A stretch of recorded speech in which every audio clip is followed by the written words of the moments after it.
ಭರವಸೆ ಎಲ್ಲ. ಎಲ್ಲರಿಗೂ ನಮಸ್ಕಾರ. ಈಗಾಗಲೇ ಮಾನ್ಯ DC ಅವರು ಈ ಪೆಟ್ರೋಲ್ ಕಂಪನಿದು ಪದಾಧಿಕಾರಿಗಳು ಮತ್ತು ಪೊಲೀಸ್ ಇಲಾಖೆ ಅಧಿಕಾರಿಗಳು ನಾವು ಒಂದು ಮೀಟಿಂಗ್ ಮಾಡಿದ್ದೀವಿ. ನಮಗೆ ಅವರು ನೀಡಿದ ಮಾಹಿತಿ ಪ್ರಕಾರ ಪೆಟ್ರೋಲ್ ಮತ್ತು ಡೀಸೆಲ್ದು ಯಾವುದೇ ಕೊರತೆ ಇಲ್ಲ.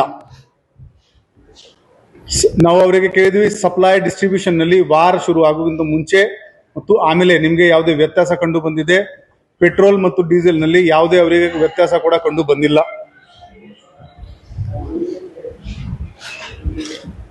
ಈಗ ಕೆಲವು ಕಡೆ ಕ್ಯಾನ್ ಮತ್ತು ಬಾಟಲ್ನಲ್ಲಿ ಪೆಟ್ರೋಲ್ ತಗೋತಾ ಇದ್ದಾರೆ. ಇವತ್ತು ಸಂಜೆಗೆ ನಾನು 50 ಪೆಟ್ರೋಲ್ ಪಂಪ್ ಓನರ್ ಯಾರಿದ್ದಾರೆ ಬೆಳಗಾವಿ ನಗರದಲ್ಲಿ, ಅವರ ರಿಪ್ರೆಸೆಂಟೇಟಿವ್ ಜೊತೆಗೆ ಒಂದು CP ಆಫೀಸ್ನಲ್ಲಿ ಒಂದು ಮೀಟಿಂಗ್ ಮಾಡ್ತೀನಿ. ಇದು ಸೇಫ್ ಪ್ರಾಕ್ಟೀಸ್ ಇಲ್ಲ. Petrol is highly inflammable material.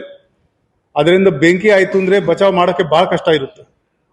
So ಇದನ್ನು ನಾವು ಒಂದು ಪತ್ರ ಕೂಡ ಆಫೀಷಿಯಲಿ ಅವರಿಗೆ ಬರಿತೀವಿ. ಯಾವುದೇ ಕಾರಣಕ್ಕೂ ಅವರು ಬಾಟಲ್ ಮತ್ತು ಕ್ಯಾನ್ನಲ್ಲಿ ಪೆಟ್ರೋಲ್ ಕೊಡಬಾರ್ದು. ಈಗಾಗಲೇ ನೀವು ಹೇಳ್ದಂಗೆ ಕೆಲವರು ಸೋಷಿಯಲ್ ಮೀಡಿಯಾದಲ್ಲಿ ವದಂತಿಯನ್ನು ಹಬ್ಬಿಸ್ತಾ ಇದ್ದಾರೆ. ಅದನ್ನು ಐಡೆಂಟಿಫೈ ಮಾಡೋಕ್ಕೆ ಒಂದು ತಂಡ ಮಾಡಿಕೊಂಡು ನಾವು ಅವರಿಗೆ ನೋಟಿಸಸ್ ಜಾರಿ ಮಾಡ್ತೀವಿ. ಅದು ಪೋಸ್ಟ್ ಡಿಲೀಟ್ ಮಾಡೋಕ್ಕೆ ಹೇಳ್ತೀವಿ. ಮತ್ತು